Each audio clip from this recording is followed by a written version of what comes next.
କାଳବୈଶାଖୀ ପ୍ରଭାବରେ ସାରା ଓଡ଼ିଶାରେ ଭୟାନକ ଦୃଶ୍ୟ ସାମ୍ନାକୁ ଆସିଛି। କେଉଁଠି ଗଛ ଘର ଉପରେ ପଡ଼ିଲାଣି ତ ଆଉ କେଉଁଠି ଘର କାନ୍ଥ ଧସକି ଭାଙ୍ଗି ପଡ଼ିଗଲାଣି।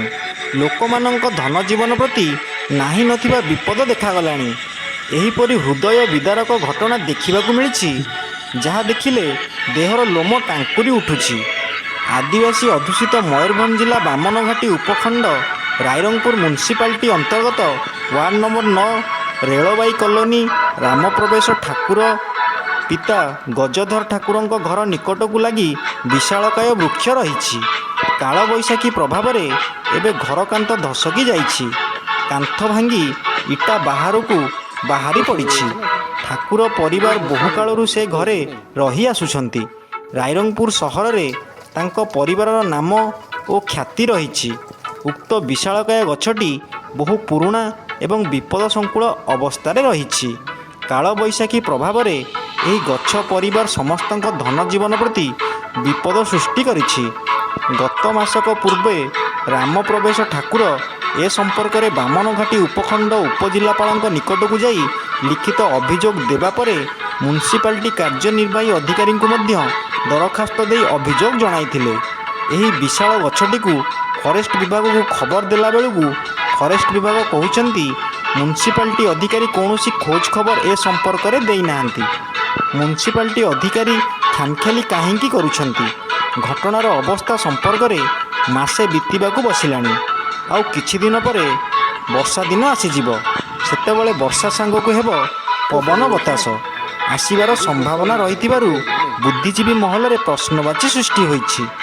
ଉକ୍ତ ବିପଦସଙ୍କୁଳ ଗଛଟିକୁ କଟାଯିବା ନିହାତି ଜରୁରୀ ଆବଶ୍ୟକ ହୋଇପଡ଼ିଥିବାରୁ ରାମପ୍ରବେଶ ଠାକୁରଙ୍କ ସହିତ ସମସ୍ତ ରେଳବାଇ କଲୋନୀର ଲୋକେ ଦୃଢ଼ ଦାବି ଦେଇଛନ୍ତି, ଯାହାଫଳରେ ଆଗାମୀ ଦିନରେ କୌଣସି ଅଚାନକ ଅବା ଆକସ୍ମିକ ବିପଦକୁ ଟଳାଯାଇପାରେ।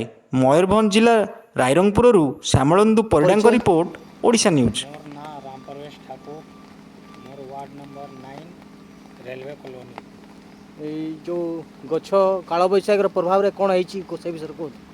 आमर आज्ञा मसे आगे कार बैशाखी जितेबले वर्षा स्टार्ट होता आंधी तूफान आसाला से मोर घर टी ये फाटी जाइला।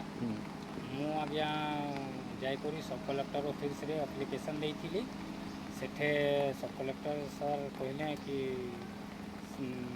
जाकर म्यूनिसिपालिटी रे आपन जाकर सेठे देखा करूँ कि से 9 नंबर वार्ड रे अच्छी आपनकर घर मुझे सेठे 9 नंबर म्यूनिसिपालिटी रे जाकर पेपर का जमा करली एप्लिकेशनटा देली से माने कहले कि ठीक अच्छे आम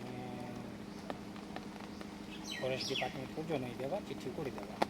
यहाँ होगला आज्ञा मु 29 अप्रैल रे एप्लिकेशन देती तारपर 5-6 थर गलापर से माने कहले कि ना आम चिठी करदेचु फॉरेस्ट डिपार्टमेंट किंतु फॉरेस्ट डिपार्टमेंट वाला कहते कि आम पाखे चिठी आसी ना।